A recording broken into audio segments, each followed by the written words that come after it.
Hello everyone! Magandang araw sa inyong lahat. Andito na naman po ang nag-iisa ninyong Mama Mia para sa isa na namang panibagong kwentong ating pagsasaluhan ngayong araw. Hello po, kumusta kayo? Malapit nang mag-end yung February. Sana naman na-enjoy nyo ang Love Month, ano? Sana na-enjoy nyo ang pagmamahala ninyo kasama ang mga taong labis na itinitibok ng inyong puso. Hello po! Nako, sa mga nakapag-subscribe na, maraming salamat. Sa mga hindi pa nakapag-subscribe, please do subscribe po para nang sa ganon ay unti-unti tayong dumadami sa ating munting channel na ito. Hello kay Stephen Alarcon or Stephen Alarcon, tama po ba? Hello sa iyo, Joseph Valerio or Josephine Valerio. Maraming salamat. Jamie Rodriguez, Noemi Badon, Gail Easy, thank you. Maraming salamat kay Gloria Aragon, Mami Che. Thank you, Mami Che. Jenny in the garden. Jenny in the garden, baby. Maribel Figuracion, maraming salamat. Yam Channel, Jessel Vlogs, Mirasol, maraming salamat. And syempre sa lahat po ng mga nakikinig over at Qatar. Hello po sa inyo. Sa mga taga-Tarlac, Aceres family, kay Emily Aceres from Tangkaran, Herona Tarlac, maraming salamat sa iyo. And advance happy birthday kay Raisa kasi birthday niya ngayong March 1. No? Medyo malayo pa. Sheila Alday, maraming salamat. Flory Salido, thank you so much. Sa kay Aloran Misamis Occidental, maraming salamat sa inyo dyan. Mary Ann Dungito, maraming salamat. Bon Saplan, thank you so much, Bon Colasio.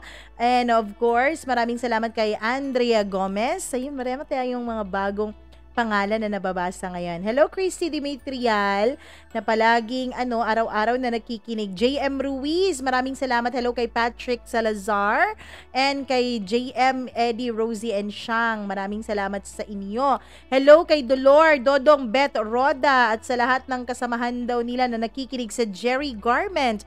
Maraming salamat po kay Cherry Batayan. Maraming thank you, Madam Cherry, ang may-ari ng garments na yan. And hello po sa pa-shoutout kay Leia Paz, Juna Gola, Richel Casabon. Maraming salamat. Always fan ko raw si Rene De Jose. Thank you so much, Rene. Erlinda Lumandog, maraming salamat. Jonathan Pintinio, maraming salamat. Honey Lee, Marwin Zell, thank you so much, Marwin Zell. And maraming salamat kay Jocelyn's channel. Delpino Ropesa, thank you, Sir Delpino. Jenny Visalo, maraming salamat sa iyo. Maraming salamat sa mga sa mga Salo family sa Bohol from Valencia. Maraming thank you po sa inyo at araw-araw kayong nakikinig sa atin. Maraming salamat din sa mga taga Singapore na araw-araw ding nakikinig. Thank you so much. And maraming salamat po kay Jenny Domingo via Magdamit Monhardin. Thank you so much sa mga taga Monhardin family. And sa taga Dunzol, Sorsogon, maraming thank you. Arlene De Leon, Glemar Bailon. Ayun, maraming bagong pangalan akong nababasa today. Nako, hello kay Wena Llorente, Merchi Vlogs, thank you so much. And sa lahat ng mga hindi pa po nababasa, nako-comment lang kayo ng comment. Malay nyo naman, baka bukas comment nyo na ang babasahin ko. Baka bukas, kwento nyo na ang isi-share natin dito sa ating programa. Nako, I'm sure excited na kayo. Excited na rin po ako sa inyong mga pa-shoutout. And syempre sa inyong mga subscribe button na pagkiklik and sa ating mga nag-click talaga ng notification bell para laging updated. Hello po sa inyo. Maraming salamat. Malapit na po tayong mag 50,000. Kinakabahan na ako. Na kaya ita-title ko sa aking sariling storya. Pero bago ang lahat, storya muna ng ating ang ating letter sender ngayon na si Patricia ang ating babasahin. Ako, naniniwala po ba kayo na lahat ng nangyayari sa buhay mo ngayon ay bunga ng mga naging desisyon mo kahapon? Ating simulan ng kwento ni Patricia dito lamang sa paborito niyong programa, ang Dear Mama Mia.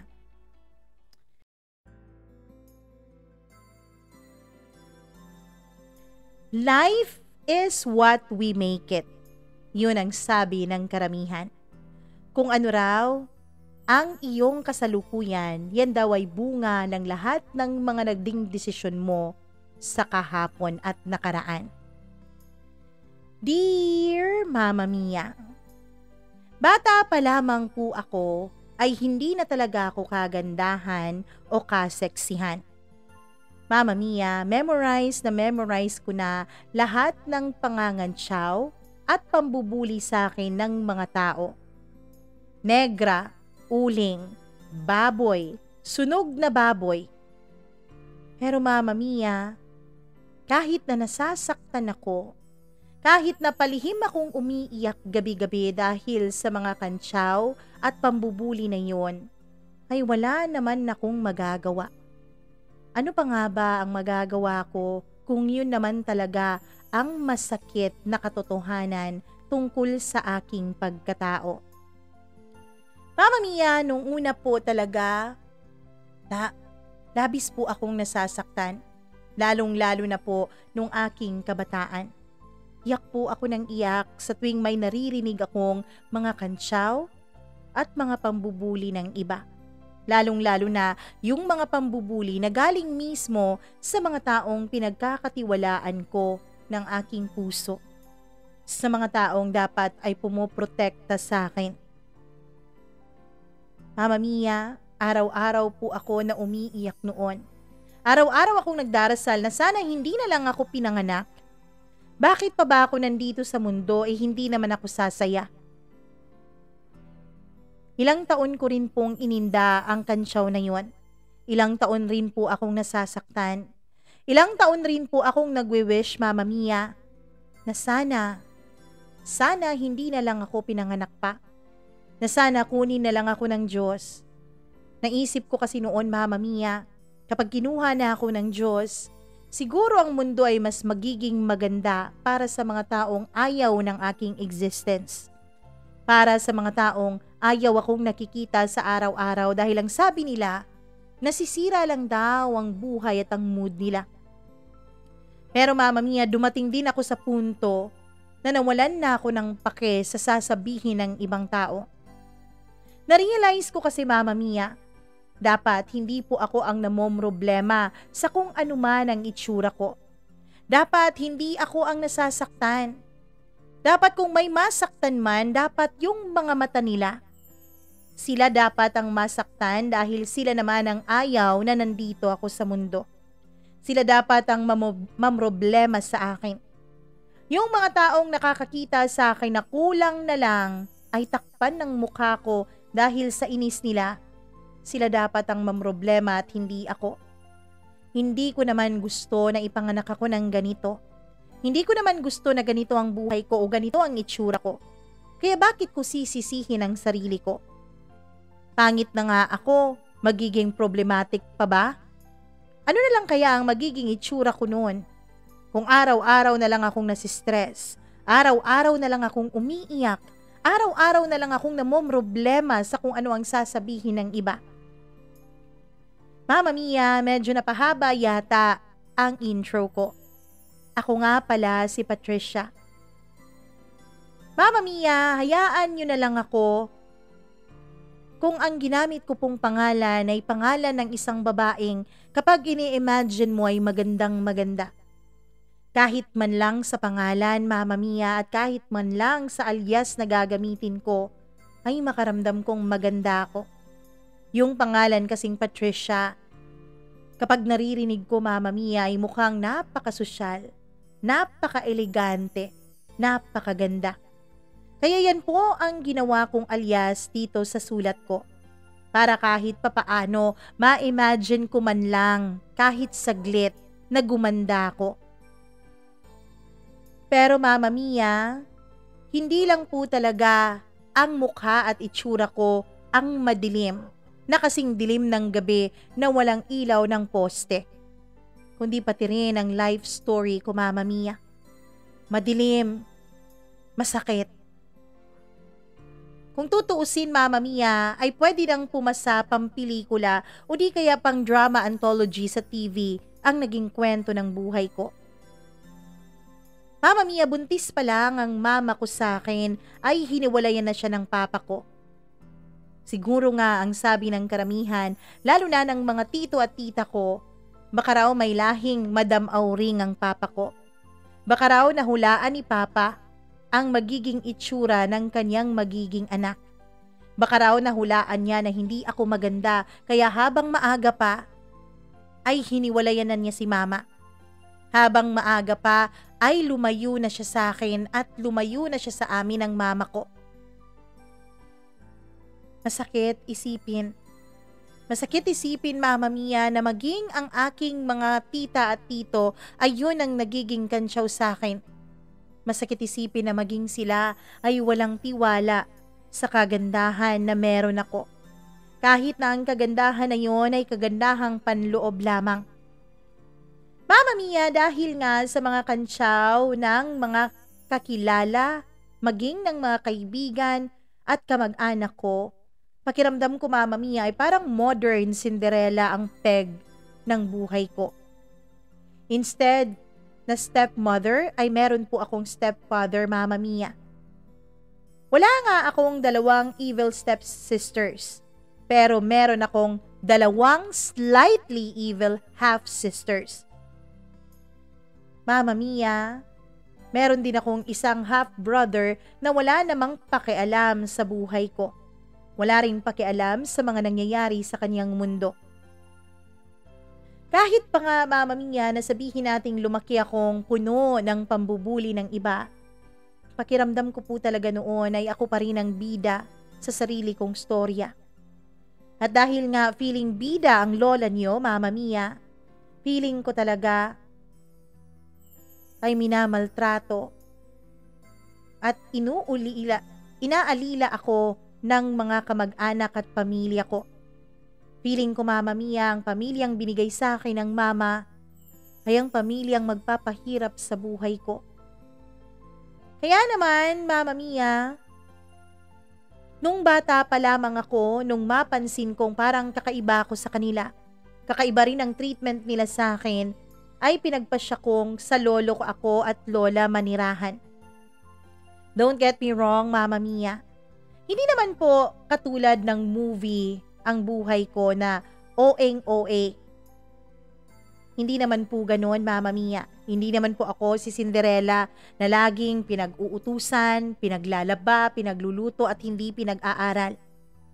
Pero Mama Mia, ang masakit lang po talaga sa akin ay ramdam na ramdam ko na kahit hindi nila ako inaalila at inaalipusta, ay ramdam ko pa rin na ibang-iba ako sa kanila. At kailanman ay hindi magiging pantay ang paningin sa amin ng mama ko. Lalong-lalo na ng stepfather ko, Mama Mia, na lagi pong kampe sa kanyang mga anak. Kasi Mama Mia, nung nakatira pa lang ako sa bahay nila, kahit yung mga kapatid ko naman na nakababata, ang may mga kasalanan sa mga bagay, ay ako lagi ang pinagagalitan. Minsan nga, Mama Mia, kahit wala akong alam sa isang bagay na nagawa ng kapatid ko, ay ako pa rin ang pinagagalitan. Ako pa rin ang inaalila. Ako pa rin ang may mali kahit na ang totoo ay wala naman akong ginagawa at wala naman akong alam. Ang sabi ng mga magulang ko, Mama Mia, dapat daw bilang panganay, matuto akong disiplinahin ang mga kapatid ko. Pero paano ko ba sila didisiplinahin kung wala naman silang respeto sa akin in the first place? Hindi po nila ako nire-respeto at bawat sabi ko sa kanila, Mama Mia, ay kinakantsawan niya na lang nila at hindi pinakikinggan. Ang sabi ng mga magulang ko ay magtiis lang daw ako dahil hindi pa raw alam ng mga kapatid ko ang kanilang ginagawa dahil masyado pa silang bata. Pero Mama Mia, yun bang second year high school, bata pa rin? Wala pa ring alam? Hindi pa rin alam ang tama at mali? Ramdam na ramdam ko noon na kaya nga ganun katindi ang pagiging suwail ng mga kapatid ko ay dahil alam nila nakakampihan sila. Alam nilang spoiled sila sa kanilang mga magulang. Alam nilang kahit ano ang kanilang gawin ay hindi sila pagagalitan. Kung pagagalitan man, ay konti lang, pagkatapos ay may halo pa yung panlalambing at pangbili ng ice cream o kung ano man ang maibigan nila. Mama Mia, lumaki po akong kinukumpara ang sarili ko sa mga kapatid ko. Iba talaga kapag hindi ka maganda. Kasi siguro sa paningin nila, kapag aalipustahin nila ako o kapag sasaktan nila ang damdamin ko ay hindi na rin mahahalata ng ibang tao sa panglabas kong anyo. Dahil kahit wala pa silang gawin sa akin, ay hindi na talaga maganda ang paningin sa akin ng mundo. Mama Mia, kaya nga po nasasanay ang mga kapatid ko. Kapag nag-aaway po kami, kapag po nagkakasakitan kami, ay ako naman lagi ang pinagagalitan. Ako lagi ang may mali. Okay lang sana Mama Mia kung inaaway nila ako at kinakantsawan kung kamukha at kakutis naman nila si Marian Rivera. Kung ganong level ang ganda nila, titiisin ko ang kanilang pananakit. Titiisin ko ang mga masasakit na salitang galing sa kanilang mga bibig. Pero Mama Mia, kung tutuusin ay hindi naman talaga masyadong malayo ang mga itsura namin ng mga kapatid ko. Oo, medyo may ganda silang taglay kumpara sa akin pero pare-pareho naman kaming nasa mga maiitim na level ng mga tao. Mama Mia, kaya nga nagkakaroon talaga ng girian sa bahay at away dahil hindi naman po ako yung tipo ng mga bida sa drama-rama sa TV na basta-basta na lang nagpapadaig. Na basta-basta na lang pumapayag na sinasaktan at minamaltrato sila. Oo, Mama Mia. Ako yung tipo ng bida na hindi po nagpapasakit. Ako po yung tipo ng bida na lumalaban. Alam ko, pangit na nga ako. Papayag pa ba akong tapak-tapakan nila ang pagkatao ko? Ano na lang ang matitira sa akin kapag ganun? Isa pa Mama Mia, hindi po ako sure kung talaga bang pang movie ang buhay ko. Hindi po ako sure Mama Mia kung talaga bang tulad ng mga nasa pelikula ay makakatagpo rin ako ng aking Prince Charming. Isang Prince Charming na siyang magre-rescue sa akin sa kinalalagyan kong buhay. Mama Mia, alam kong imposible yun. Alam kong hindi maaari yun. Alam ko, Mama Mia, na sa panaginip at pangarap ko lang mararamdaman ang bagay na yun. Kailanman ay hindi mangyayari yun sa akin. Kailanman ay walang magmamahal sa akin na isang Prince Charming. Kaya alam ko sa sarili ko, kailangan kong protektahan ang sarili ko. Kailangan kong matutong lumaban. Kailangan kong matutong hindi magpaalila sa kung sino mang tao. Kaya naman dahil nga sa halos araw-araw na girian namin ng mga kapatid ko Mama Mia, ay naisip ko na para makaiwas sa gulo at para makaiwas na rin sa mga kapatid ko, ay doon na lang ako titira sa lola at lolo ko. Buti pa doon, walang mga evil people. Buti pa doon, walang mga taong mananakit sa akin. Buti pa doon, alam kong mamahalin at aalagaan ako. Mama Mia, kaya naman nung nasa lolo't lola na ako, dun ko po na-realize na kailangan kong tanggapin ang sarili ko. Despite po sa itsura ko, masasabi ko naman Mama Mia na lumaki pa rin ako na merong konting positivity ang disposisyon ko sa buhay. Wala akong pakialam Mama Mia kung hindi ako mahal ng mga taong nakapaligid sa akin. Wala akong pakialam kung wala silang gusto na nandun ako sa mga buhay nila. Wala akong pakialam kung nagwi-wish sila secretly na mawala na lang ako. Mama Mia, ang importante sa akin noon ay mahal at tanggap ko ang sarili ko. Ang importante sa akin noon ay masaya ako sa buhay na meron ako. Kahit pa ang buhay na yon ay hindi kinasisiya ng iba. Sa college, Mama Mia, dun ako nakakita ng mga tunay kong mga kaibigan. Kung sa elementary at high school, Mama Mia, ay kung sino lang yung halos magkakapareho ng talent, magkakapareho ng itsura, magkakapareho ng talino ang siyang nagsama-sama. Kaya po talaga wala akong kasama noon nung elementary at high school. Meron naman akong mga nagiging kaibigan dahil palabiro naman ako. Pero wala pong gustong makitambay o sumama sa akin sa kung saan-saan. Siguro Mama Mia dahil nga hindi naman ako ka-level ng iba kong mga kaklase. Bukod kasi sa hindi ako kagandahan, wala rin po akong talento Mama Mia. Bukod sa walang talento, hindi rin po ako katalinuhan. Kaya saan ba lulugar ang isang katulad ko? Yung iba kasi nung elementary at high school Mama Mia, yung iba kahit hindi naman katalinuhan, pero magaganda naman. Mga sikat sa school kaya sila ang nagsasama-sama. Yung hindi naman kagandahan pero mga talented naman, sila yung laging naiimbitahan sa mga talent show sa school at sa iba pang mga schools kaya sila rin ang magkakasama. Yung iba naman na hindi kagandahan at hindi masyadong mga talentado ay mga matatalino kaya sila rin ang nagsasama-sama.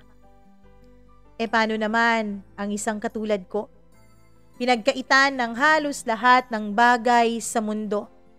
Masakit at mahirap yun para sa akin, Mama Mia. Pero Mama Mia, noong nag-college ako ay naiba po ang mga pangyayari sa buhay ko. Nagkaroon po ako ng mga friends. First time kasi Mama Mia na may mga friends na unang lumapit sa akin. Hindi lang basta-basta friends, kundi mga magagandang friends, Mama Mia. Mga magagandang babae sa school. Sila po ang tumanggap sa akin bilang parte ng kanilang grupo. Bilang parte ng kanilang barkada. Mama Mia, itago na lang natin sila sa pangalang Jessa, Hannah, and Mel. Sila po ang mga friends na kahit ang layo-layo naman ang agwat ko sa kanilang mga itsura, still, tinanggap pa rin nila ako para maging parte ng kanilang grupo. Para maging parte ng kanilang pagkakaibigan. Alam ko Mama Mia, marami po ang tumataas ang kilay basta't magkasama-sama na kaming apat. Mama Mia, paminsan-minsan ay nakakarinig pa ako ng pangangantsaw at kumakanta pa ang iba sa kanila. Nang alin ang naiba.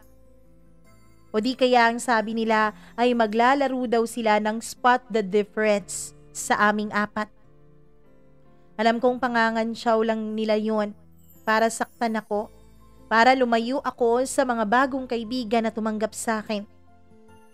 Pero Mama Mia, ang totoo niyan, kung hindi naman pinupoint out ng ibang tao, ay hindi ko naman talaga mararamdaman na iba ako sa tatlo kong mga magagandang kaibigan.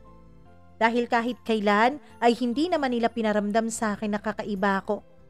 Kahit kailan ay hindi nila pinaramdam sa akin na mas maganda sila.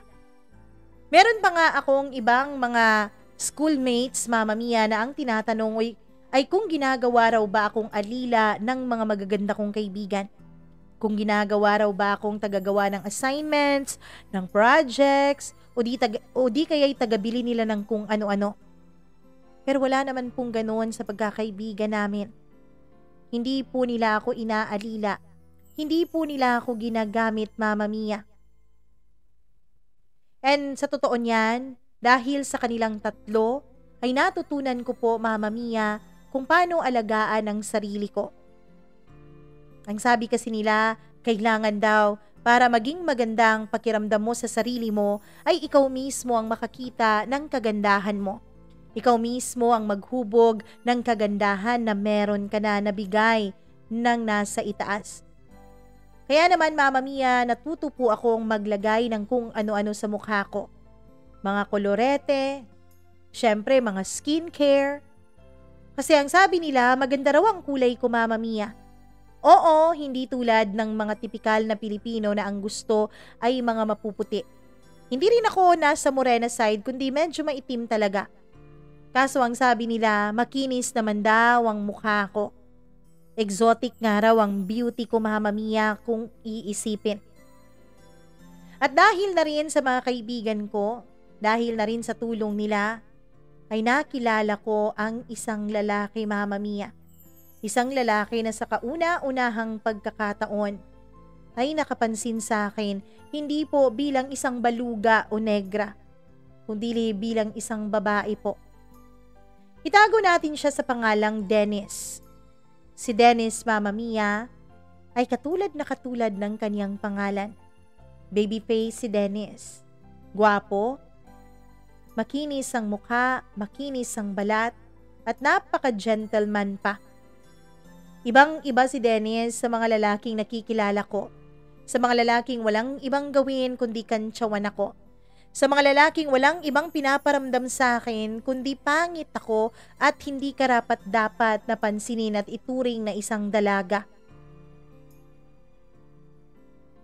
Mama Mia, nung una ko pa lang na nakilala si Dennis, alam ko na, tanggap ko na sa sarili ko na hindi talaga kami pwedeng dalawa. Tanggap ko na sa sarili ko, Mama Mia, na kahit kailan ay hindi niya ako magugustuhan. Bukod kasi sa gwapo siya, bukod kasi sa gentleman siya, Mama Mia, nung makilala ko po si Dennis, ay meron po siyang girlfriend. Pero kahit na ganoon, Mama Mia, kahit na may girlfriend si Dennis, ay hindi ko pa rin mapigilan ang sarili kong damdamin. Ewan ko ba kung bakit ganoon. Mama Mia, yung puso ko, halos talon ng talon sa bawat oras at minuto na nakakasama ko si Dennis. Kapag nakikita ko pa lamang siya, Mama Mia, ay nagwawala na po lahat ng mga organs ko sa katawan, lalo na ang puso ko. Lalo pa kapag nakasmile siya sa akin, ay para bang mababaliw ang utak ko. Hi, Dennis. Makiss lang talaga kita kahit one time lang. Kahit one time lang, pwede na akong mamatay. Yun po, Mama Mia, ang lihim kong pinapangarap noon. Kahit isang gabi lang, kahit nga kiss lang, okay na, ayos na sa akin. Papayag na akong kunin ako ni Lord. Papayag na akong papangitin pa niya ako ng husto. Yun lang ang hihilingin ko, Mama Mia. Isang halik lang mula sa lalaking iniibig ko. Pero alam ko, Mama Mia, na sa kwento lamang o sa fairy tale lamang magkakaroon ng katuparan ang panaginip ko. Dahil sa fairy tale lang naman pwedeng halikan ng isang prinsesa o ng isang prinsipe ang isang palakang katulad ko. Sa fairy tale lang ako may pag-asa kay Dennis. Mama Mia, sa pangarap lang ako nagkakaroon ng pag-asa na mapapansin din ako ng lalaking mahal ko. Na mapapansin din ako ng lalaking iniibig ko ng husto. Pero kahit na ganoon, kahit na alam kong imposible, ay araw-araw ko pa rin hinihiling sa Diyos na kahit ito lang ang dasal ko. Hanggang sa, Mama Mia, nag-upgrade rin ang dasal ko tulad ng pag-a-upgrade ng nararamdaman ko para kay Dennis. Ang sabi ko, kahit 1 month lang, Lord. 1 month lang na magiging more than friends kaming dalawa ni Dennis. Ayos na ako. Kahit pahirapan mo pa ako buong buhay ko, ayos na. Wala na akong magiging problema pa. Ganyan ako kabaliw kay Dennis, Mama Mia. Ganyan ko siya kamahal. Mahal na mahal na mahal na mahal ko siya. Pero tanggap ko na hanggang panaginip lang ako. Hanggang panaginip lang ang pagkakataon na maangkin ko ang lalaking mahal ko. Dahil kung gentleman sa akin si Dennis, yun ay dahil gentleman talaga siya at mabait sa kahit na sino. At hindi lang sa akin. Walang ibang rason kung bakit mabait siya sa akin, Mama Mia, kundi mabait lang talaga siya. Everyday, Mama Mia, si Dennis po ang nagbibigay sa akin ng rason na maniwalang may ganda rin akong taglay. Siya po ang nagbibigay sa akin ng rason na maniwalang may mga lalaki pa rin, Mama Mia, na hindi titignan ng kapangitan ng itsura ko. Mama Mia, dahil po sa pagiging mabait ni Dennis, ay hindi po yun nakatulong sa damdamin ko. Mas lalo pang lumalala ang pagkagusto ko sa kanya. Every time po na tinitignan ko ang sarili ko sa salamin, alam ko pa rin naman na pangit pa rin naman ako, Mama Mia. Pero kapag nakakausap, nakakangitian, at nakakatinginan ko si Dennis, ay parang nag-iiba ang pananaw ko sa sarili ko. And after 3 months, Mama Mia, hindi ko alam kung anong nangyari. Mukha pong dininig ng langit ang lahat ng mga dasal ko. Isang araw na balitaan ko na lamang na break na pala si Dennis at ang kanyang girlfriend. Mama Mia, alam kong mali. Pero naisip ko po noon na akitin si Dennis. Naisip ko po noon, Mama Mia, na ipaalam sa kanya ang nararamdaman ko. Ang nasa isip ko kasi noon ay hindi katulad ng ibang lalaki si Dennis, na hindi pisikal na anyo ang kanyang tinitignan kundi ang puso ng isang babae. Mama Mia, ang oplan akit Dennis ko ay sinabi ko po sa mga kaibigan ko. Alam na alam po kasi nila ang nararamdaman ko kay Dennis. Alam na alam nilang mahal na mahal ko na si Dennis at hindi lang basta crush na crush, Mama Mia. Kaya naman tinulungan nila ako. Sabi nila, Mama Mia, ay hindi sila mapapagod na tulungan ako sa misyon kong mapamahal kay Dennis. Pero kahit ano nang ginawa kong pagpapakyut, Mama Mia, kahit anong ginawa kong pagpapakabait, pagiging thoughtful, pagiging sweet, pagiging dalagang Pilipina, pero wala pa ring effect ang lahat ng yon kay Dennis. Siguro, hindi lang talaga niya type ang exotic kong beauty. Mama Mia, ramdam na ramdam ko noon na para bang umiiwas si Dennis sa akin. Yun po ay 2 buwan matapos kong simulan ang oplan akitin si Dennis. Para bang hindi na siya ganoon kabait sa akin. Para bang paminsan-minsan na lang siyang umingiti. Naisip ko, Mama Mia, na baka ayaw ni Dennis ng ganon. Baka ayaw niya sa babaeng siyang unang nagme-make ng move sa isang lalaki. Baka ang gusto niya, Mama Mia, ay yung babaeng mahinhin. Yung babaeng mas una pa na mapansin ng isang lalaki. Ginawa ko naman yun, Mama Mia. Nagpaka Maria Clara ako pero wala pa ring nangyari. Hanggang sa isang araw, Mama Mia, parang may napapansin akong kakaiba kay Dennis at kay Mel na kaibigan ko. Mama Mia, ang sabi nila ay wala naman daw kakaiba sa kanila. Yun din ang sabi sa akin ng iba kong mga kaibigan. Pero parang hindi naman ganoon, Mama Mia. Alam mo yun, yung ramdam mong may kakaiba, yung ramdam mong may mali. Ganun po talaga ang naramdaman ko kay Mel at kay Dennis. Hindi po sila masyadong nagpapansinan.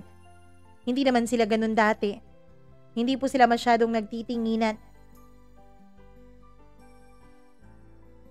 Pero nung kumprontahin ko po si Mel, ang sabi niya ay wala naman daw. Ang sabi niya ay busy lang daw talaga siya sa pag-aaral at hindi niya napapansin si Dennis. At mula nga rin nung araw na yun, Mama Mia, maging si Dennis ay parang hindi na rin ako pinapansin. Maging ako ay hindi na rin masyadong pinapansin ni Mel, maging ang iba naming mga kaibigan. Ang sabi niya kasi ay meron daw siyang subject na mukhang babagsak daw siya, Mama Mia. Isang subject na kailangan daw niya dahil prerequisite daw ng kanyang major sa susunod na SEM. Kaya hindi raw niya mapagtuunan ng pansin ang barkada at ang aming ibang mga kaibigan. Ang gusto niya raw, Mama Mia, ay mag-focus muna sa kanyang pag-aaral. Mama Mia, tinanggap kong rason yon. Tinanggap ko ang rason ni Mel. Dahil alam ko naman na meron nga talaga siyang bagsak. Alam ko naman, Mama Mia, na sa aming 4, si Mel po ang pinakamahina pagdating sa mga subjects. Kaya okay lang sa akin yon. Tinanggap ko pa rin yon, Mama Mia.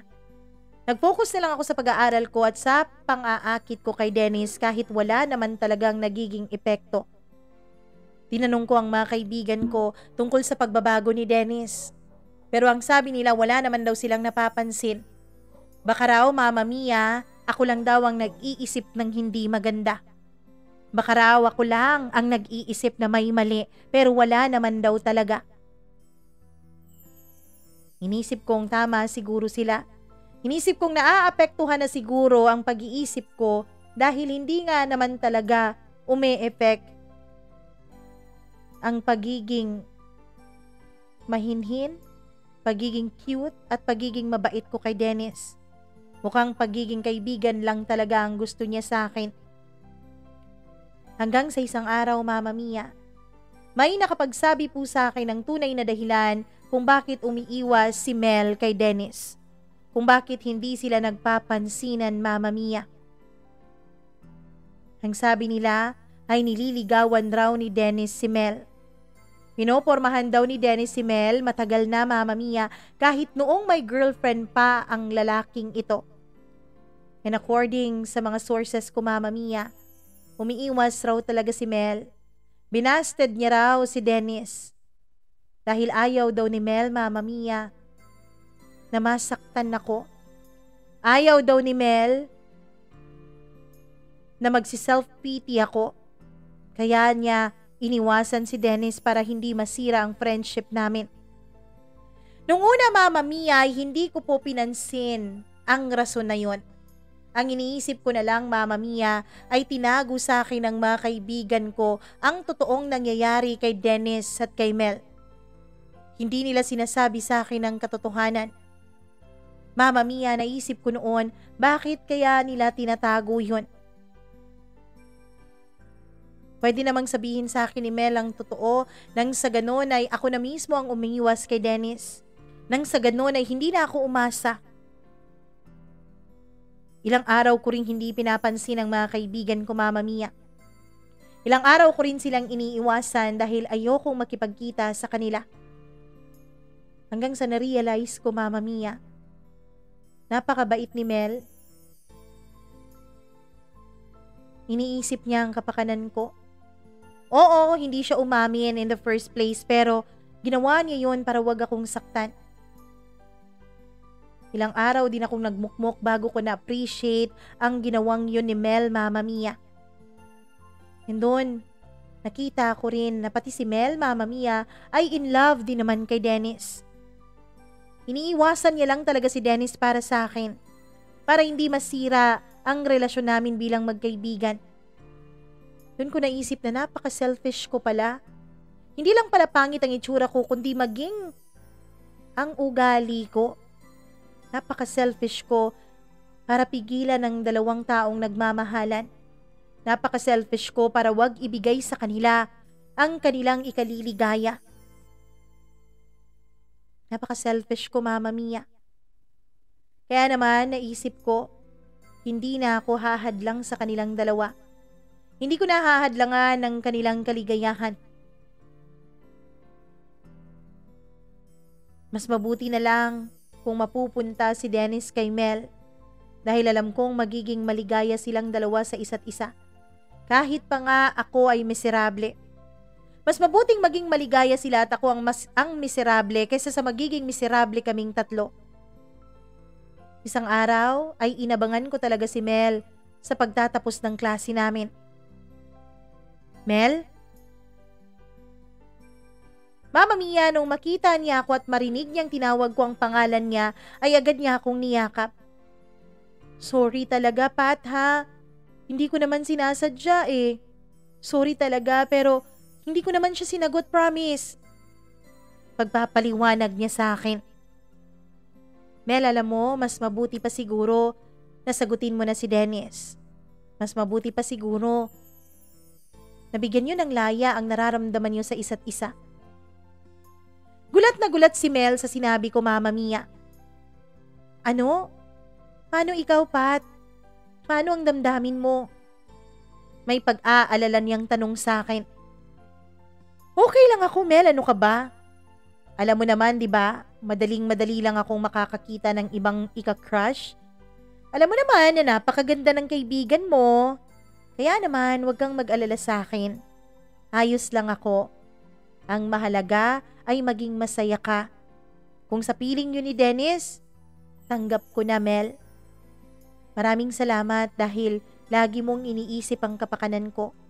Maraming salamat dahil iniisip mo ang pagkakaibigan natin. Mahal kita, Mel. Mahal kita bilang kaibigan kaya ayokong nakikita kang miserable. Gusto kong maging masaya ka. Hindi rin naman ako magiging masaya kung miserable kayong dalawa ni Dennis dahil sa akin. Alam ko, masasaktan ako, iiwas ako pansamantala, pero pasasaan ba't magiging okay din ako? Pasasaan ba't magiging maligaya din ako ng totoo para sa inyo? Pagkatapos kung sabihin yon, Mama Mia, iniyakap ako ulit ni Mel at muli siyang paulit-ulit na nagpasalamat sa akin. Palagi niyang sinasabi na hindi raw talaga sila nagkamali na gawin akong kaibigan dahil sa unang araw pa lang daw na nakita nila ako ay alam daw nila na meron akong magandang puso. Mama Mia, masayang masaya ako sa sinabing yun ng kaibigan ko. Okay na sa akin kahit walang lalaki. Okay na sa akin kahit na walang magmamahal sa akin na lalaki basta kasama ko ang mga tunay kong kaibigan. Mama Mia, yun nga ang nangyari. Sinagot ni Mel, si Dennis at naging masaya sila. At dahil doon ay mas naging close pa kaming dalawa.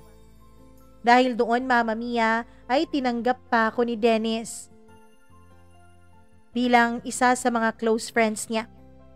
Ang sabi niya, malaki raw ang pasasalamat niya sa akin dahil tinanggap ko ng bukal sa puso ko ang pagmamahala nila ni Mel.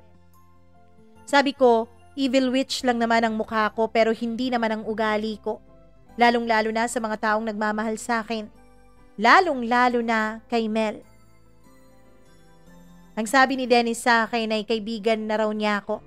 Ang sabi niya, ituturing na raw daw niya ako na isa sa kanyang magiging matalik na kaibigan. Ang sabi pa nga nilang dalawa ni Mel, kung magkataon man raw na magkatuluyan silang dalawa, ay ako daw ang gagawin nilang maid of honor. Mama Mia, hindi naman po yun nabigo. Ang pangakong yun ay hindi nabigo.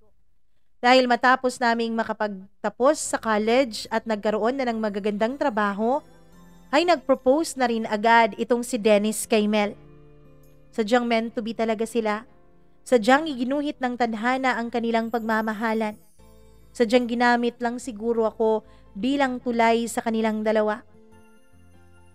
Mama Mia, nandoon ako nung mag-propose si Dennis kay Mel. Nandoon ang buong barkada at ang kani-kanilang mga pamilya. Masayang masaya kami. Maging ako, Mama Mia, ay bukal na bukal sa puso ko ang kasiyahan na nararamdaman ko. Masayang masaya ako sa dalawa kong mga kaibigan. Sa wakas, magkakaroon na ng katuparan ang kanilang nararamdaman para sa isa't isa. Ganoon naman talaga kapag mahal mo ang dalawang tao. Nais mong maging masaya sila. Hoy Mel, sabi ko sa iyo ha, ikaw talaga ang maid of honor namin. Sabi ni Dennis. Talaga ba? Bakit ako pa? Pwede namang si Jessa o si Hannah eh. Wag ako, baka kantsawan kayo ng mga kasamahan nyo. Baka kantsawan kayo ng mga kasama nyo sa trabaho, di kaya ng kani-kanila ninyong mga pamilya. Baka sabihin nila, baluga, pangit ang maid of honor ninyo. Sige ka, Dennis. Baka kantsawan ka pa nila na kaya naman talaga nagmamadali kang pakasalan si Mel para hindi na kita maakit. Pagkasabi ko noon ay tawang-tawa silang dalawa, Mama Mia. Maging ang ibang mga nakarinig sa amin ay tawang-tawa. Pero naging seryoso si Mel. Ako daw talaga ang gusto niyang gawing maid of honor. Parte pa rin naman sina Jessa at Hannah sa mga entourage pero mga bridesmaids sila, Mama Mia. Kaya naman dahil nga ako ang maid of honor ay ako ang pinakaabala sa kasal na yon. Ako ang kasakasama ni Dennis at Mel sa tuwing may inaasikaso sila sa kanilang kasal. Hanggang sa isang araw, Mama Mia, ang sabi nila ay meron daw akong makakasamang iba sa pag-aasikaso ng ibang mga detalye tungkol sa kanilang kasal. Yun ay walang iba kundi ang kanilang best man na best friend ni Dennis nung elementary pa raw. Sigurado ka ba? Sigurado ka bang okay lang sa'yo na may makakasama ka, Pat? Hindi kasi kami pwede ngayon eh. Alam mo na, merong mga overtime sa trabaho at may mga tatapusin kami kasi mahaba-haba rin ang kailangan naming i-leave para sa magiging kasal. Naku Mel, ayos lang ako, promise. Ibigay mo na lang sa akin yung number ng best man para ako nang kumontak sa kanya. O sige, pero alam mo ba, nabigay ko na rin sa kanya yung number mo. Baka siya nang unang tumawag sa'yo ha? Sabi ni Mel. Bago ibinaba ang telepono ay binigay niya sa akin ang cellphone number ng kaibigan ni Dennis. Mama Mia, nung araw na magbi-meet na kami ng kaibigan ni Dennis, ay galit na galit talaga ako dahil ilang oras ko siyang tinatawagan pero hindi niya pinapansin ang tawag ko. Hanggang sa naging out of coverage area na siya. Tinext ko na lang siya sa kung saang cafe kami magkikita para pag-usapan ang mga dapat naming gawin para makatulong sa bride and groom. 30 minutes na akong nag-aantay sa sinabi kong cafe pero wala pa rin siya. Palis na ako noon, Mama Mia, at nagbayad na lang ako ng mga in-order ko. Tinext ko na si Mel at ang sabi ko ako na lang ang mag-aasikaso ng lahat dahil mukhang busy ang kanilang best man. Nung palabas na ako ay nabunggo ako ng isang lalaki. Matigas na matigas ang kanyang dibdib, Mama Mia. Hindi ko alam kung bakit nasaktan ako nung magkabunggo kaming dalawa. Halos mapaupo pa nga ako sa sahig dahil sa malakas na impact. Naku miss, sorry nagmamadali kasi ako late na ako. Sabi niya at papasok na sana sa loob.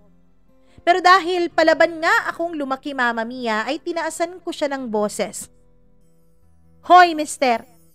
Aalis ka na? Hindi mo man lang ako tutulungang tumayo dito? Ay may sorry. Sabi niya na tinulungan din akong makatayo. Alam mo ba? Napaka-presko mo. Miss, presko naman talaga ako. Lagi akong fresh lagi akong naliligo. Sabi niya. Talaga ba lagi kang naliligo? Sa lagay mong yan, naliligo ka pa? Mama Mia, alam kong mali ang ginawa ko. Alam kong maling kinansyawan ko siya, pero nagalit na talaga ako sa kanya. Maging siya rin naman, Mama Mia, ay nagalit na rin sa akin. Alam mo miss, pwede ba? Kung sisingilin mo ako kung ano man, pwedeng pumasok muna tayo sa loob. Kailangan ko nang makita yung ka-meeting ko Baka kasi galit na yun dahil late na ako. Ganun naman talaga kayong mga lalaki? Lagi kayong late sa mga dates? Lagi kayong walang pagpapahalaga sa mga babae? Sabi ko sa kanya. Uy miss, hindi to date Meron lang kaming kailangang tulungan. Yung mga kaibigan namin ikakasal kasi. Pagkasabi niya noon, Mama Mia, ay na-realize ko na siya pala ang lalaking kanina ko pa inaantay. Steve? Ikaw si Steve? Tanong ko. Patricia? Ikaw si Patricia? Tanong niya ulit. Tawang-tawa siya, Mama Mia, pero ako ay inis na inis. Dahil bukod sa pagiging late niya ay binanggapan niya talaga ako. Pero humingi siya ng dispensa sa akin. Ang sabi niya ay hindi naman daw niya sinasadya ang pagkakabangga at hindi niya rin sinasadya ang pagiging late dahil may inasikaso lang siyang biglaan sa kanilang opisina. Ayoko sanang tanggapin ang rason na yon, pero dahil nga gwapo siya, Mama Mia, ay wala na rin akong nagawa kundi ang ngumiti sa kanya. Oo, Mama Mia, gwapo po si Steve. Mas gwapo nga siya kay Dennis kung tutuusin. Mama Mia, pinigilan ko ang sarili ko. Eto ka na naman, Patricia. Magmamahal ka na naman. Eto ka na naman, magkaka-crush ka na naman, tapos ano? Wala din naman mangyayari. Walang ibang magagawa ang pagiging mahilig mo sa mga gwapo dahil yung mga gwapo hindi naman mahilig sa'yo. Yan ang araw-araw na paalala ko sa sarili ko, Mama Mia, habang araw-araw ko ring nakakasama si Steve sa pag-aasikaso ng kasal ni Mel at Dennis. Pero Mama Mia, dahil nga araw-araw naman kaming nagkikita ni Steve, hindi ko po naiwasan talaga na maging close kaming dalawa. Hindi ko rin naiwasan na magkaroon ako ng pagtingin sa kanya. Pero nilihim ko yun, Mama Mia. Nilihim ko yun dahil alam ko na hindi tama. Alam ko na masasaktan lang din ako. Unang-una sa lahat, alam ko naman na ang mga katulad ni Steve ay imposibleng walang girlfriend o asawa. Pero isang araw ay tinanong ako ni Mel. Pat, anong tingin mo kay Steve? Anong tingin ko kay Steve, Mel? Si Steve, di ba gwapo siya? Alam mo, bagay kayong dalawa. Bagay? Mel, alam kong maganda ako pero hindi ako bagay sa Steve na yon. Isa pa na ko. Baka magalit ang girlfriend noon o asawa. Sabi ko. Alam mo bang walang girlfriend yang si Steve at walang asawa? 3 years na yang single, oy. Pero alam mo ba, lagi kanyang tinatanong sa akin. Mukhang interesado siya sa'yo. Pagkasabi noon ni Mel, Mama Mia, aaminin kong kinilig po talaga ang buo kong katawan. Kilig na kilig ang puso ko. Pero pinigilan ko pa rin dahil alam ko na hindi naman yon po pwede. Mel, alam mo, gutom lang yan. Kumain na tayo. Tsaka may aasikasuhin pa tayong invitation, di ba? Ay naku, wag na. Sina Steve at Dennis na raw ang magdadala noon. Pupunta sila dito eh. Alam ko, may mangyayari at magaganap ngayong gabi. Pangangansyaw pa ni Mel. Mama Mia, hindi ko alam kung anong tinutukoy niya. Pero Mama Mia, kinakabahan talaga ako. Hanggang sa dumating na nga ang gabi. Nakarating na rin si Dennis at si Steve at kumakain na kaming 4 ng dinner. Mama Mia, nung matapos na kaming mag-dinner at nung nilabas na ang dessert sa amin, ay dun po nagsalita si Steve. Alam nyo, congratulations sa inyong dalawa ha. Dennis, Mel, masayang masaya ako para sa inyo. Pero mas masaya sana ang gabing ito kung papayagan ako ni Patricia sa gusto kong hilingin sa kanya. Gulat na gulat ako nung binanggit niya ang buo kong pangalan, Mama Mia. Sa ilang araw kasi na magkasama kami ay Pat lang po ang tinatawag niya sa akin. Kaya naman, nagulat talaga ako. Pero bago pa man ako makabawi sa gulat ko, Mama Mia, ay sinabi na niya sa akin ang pakay niya. Gusto raw niya akong ligawan. Gusto raw niyang manligaw sa akin ng totoo at yung sa bahay talaga kung papayag ako. Mama Mia, hindi ko alam kung anong sasabihin ko noon dahil mukhang idunuduyan ako sa alapaap sa mga sinabing yun ni Steve. Akala ko ay biro lang. Akala ko ay tulad ng ibang mga lalaki ay ginagawa lang laruan ang damdamin ko. Pero hindi ganun ang nangyari, Mama Mia. Pinatunayan sa akin ni Steve araw-araw na gusto niya talaga ako. Ay hindi lang pala gusto, kundi mahal niya ako, Mama Mia. Pinatunayan niya sa akin na hindi itsura ko ang kanyang nagustahan, kundi ang puso ko. Hanggang sa umabot ng halos 5 buwan ang panliligaw niya at natapos na rin ang kasal ni Mel at Dennis. Mama Mia, nung umabot nga ng ganun kahaba ang pagiging matyaga ni Steve, ay sinagot ko na rin siya. Mama Mia, hindi ko alam kung anong nagawa kong tama sa buhay ko at kung bakit binigay sa akin ng Diyos ang isang katulad ni Steve. Gwapo, mabait, mapagmahal. Isang lalaking alam kong sa tingin ng karamihan ay hindi nararapat sa akin. Isang lalaking alam ko na sa tingin ng lipunan, Mama Mia, ay too good to be true. Mama Mia, sino ba naman ang maniniwala na ang isang frog princess na katulad ko ay makakatagpo ng kanyang Prince Charming? Pero na-prove talaga ni Steve sa akin, Mama Mia, na mahal niya ako. Na hindi niya lang ako pinagtitripan nung sabihin niyang mahal na mahal niya ako dahil sa character at personality ko at hindi dahil sa physical kong anyo. Mama Mia, alam ko na marami ang hindi maniniwala sa naging takbo ng buhay ko. Alam ko na marami ang magtataas ng kilay kung bakit ang isang katulad ko ang pinili ni Steve. Pero ganun naman siguro talaga ang pag-ibig. Makapangyarihan. Ang pag-ibig ay misteryoso. Hindi natin alam kung ano ang magiging bukas natin. Ang sabi pa nga ng iba, lalo na ng mga kaibigan ko, ay maganda raw na character at personality ko ang nagustuhan at minahal sa akin ni Steve. Dahil ang itsura daw, Mama Mia, habang tumatagal ay kumukupas. Pero ang character, ang personality ay panghabang buhay. Hanggang sa mamatay ka. Yun ay dala-dala mo. Mama Mia, ngayon ay 3 taon na po ang relasyon namin ni Steve. Nagbabalak na rin kaming magpakasal dalawa. Actually, fiancé ko na siya dahil nag-propose na siya. Ang mga kaibigan kong sina Jessa at Hannah ay pare-pareho na rin na may mga asawa na. Si Mel naman, Mama Mia, ay nasa Canada na sila nakabase, silang dalawa ni Dennis. Meron na rin silang 2 anak. Masayang-masaya na ang pagsasama nila. Ako naman, Mama Mia, alam ko, marami pa kaming pagdadaanan ni Steve. Alam ko na marami pang tukso sa paligid. Mama Mia, isang beses ay tinanong ako ng kaibigan ko na kung hindi raw ba ako natatakot na baka maghanap ng iba si Steve. Isa lang ang masasabi ko. Mangyari na ang mangyari pero naniniwala akong Diyos ang may bigay sa akin kay Steve, Mama Mia.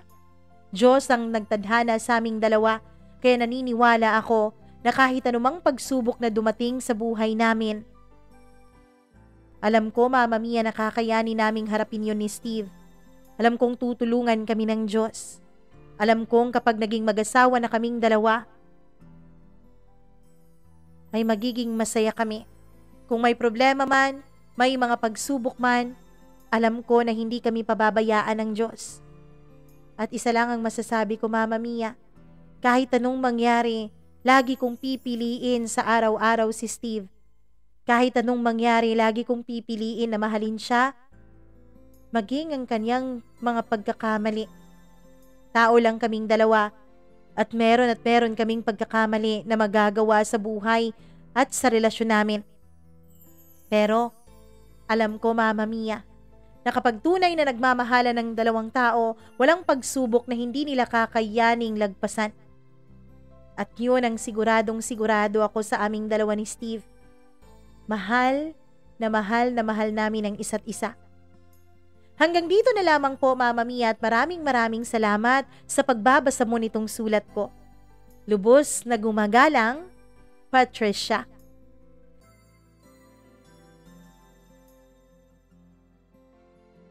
Nako naman, Patricia, natutuwa ako sa'yo. Alam mo, napakabait mo. Kahit sabihin mong matapang ka, kahit sabihin mong palaban ka, kahit sabihin mong hindi ka nagpapaapi, pero ramdam na ramdam ko ang kabaitan mo. Ramdam na ramdam ko na iba ang pagmamahal mo sa mga kaibigan mo. Iba ang pagmamahal mo sa mga taong nagmamahal sa'yo. Kita mo na gawa mong ipaubaya si Dennis noon kay Mel. Nagawa mong magtiis. Nagawa mong tiisin ang sakit. Basta maging maligaya silang dalawa. Yun ang tunay na pagmamahal. At yun ang sa tingin ko ang nagawa mong tama sa buhay mo. Kaya niregalo sa iyo ng Diyos si Steve. Kaya naging masaya ka ngayon.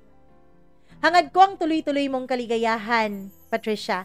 Hangad ko na tuloy-tuloy na ang magiging magandang love story ninyong dalawa. Tama ka. May mga pagsubok pa rin.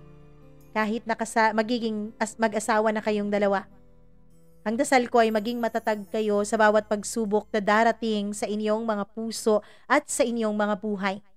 Maraming salamat again sa pag-share mo ng kwento mo dito sa ating programa. At sa iyo din na nakikinig ngayon, thank you so much. Naway nagustuhan mo ang kwento ni Patricia at ni Steve, ni Mel at ni Dennis. Kung nagustuhan mo, naway i-like mo at i-share ang video na to para marami pa po ang makarinig ng kanilang magandang love story. Huwag nyo rin kalimutan na i-click ang subscribe button, i-click ang notification bell para lagi kayong updated sa bawat video na ating i-upload. Maraming salamat sa inyong pag-subscribe at sa inyong pagsuporta. Kung meron din kayong sarili nyong kwento ng inyong mga buhay, pwede po kayong mag-share. Email lamang po kayo mamamiacdo0317@gmail.com. At isa pa, meron po tayong mga videos dyan kung bagong followers po kayo at hindi nyo pa po naririnig ang iba nating mga videos. Please po, pakinggan nyo, panoorin nyo, click nyo lang yung Mama Mia CDO sa baba. Pagkatapos punta kayo sa channel, punta kayo sa videos at maraming mga kwentong pwede nyong pagpilian dyan. Muli ay nagpapasalamat po ako sa inyong walang sawang pagsuporta nitong ating munting channel. Promise po, kapag nag 50,000 followers o subscribers na tayo, sariling kwento ko na naman ang inyong mapakikinggan. At huwag kayong mag-alala. Meron din akong Facebook o di kaya TikTok account kung gusto nyong makipag-usap sa akin ng personal. Kasi hindi tayo makakapag-usap dito masyado sa comment section dahil marami pong nagko-comment, hindi ba? So punta kayo sa Mama Mia Cagayan de Oro both sa Facebook at sa TikTok. Follow nyo ako doon, i-message nyo ako dahil nagre-reply po ako. Maraming salamat. Ako pong muli ang inyong nag-iisang Mama Mia. Magandang araw sa inyong lahat.